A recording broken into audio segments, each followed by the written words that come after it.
పఠాన్కోట్ వైమానిక స్థావరంలో కొనసాగుతున్న ఉగ్రవేట. మరో ఇద్దరు ముష్కరుల హతం. ఆస్తుల ధ్వంసానికే కుట్రన్న జైట్లీ. పఠాన్కోట్ ఘటనతో భారత్ పాక్ చర్చలపై నీలినీడలు. విదేశాంగ కార్యదర్శుల భేటీ వాయిదా యోచనలో కేంద్రం.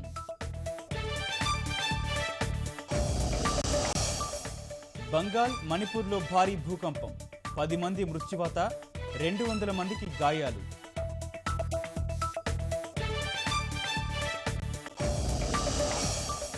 రాజధానికి 2 లక్షల విరాళం ఇచ్చిన తెనాలి వృద్ధురాలు. పాదాభివందనం చేసిన ముఖ్యమంత్రి చంద్రబాబు.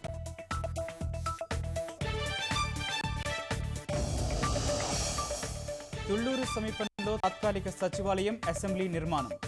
గ్రామ కంఠాలను కదిలించబోమన్న మంత్రి నారాయణ.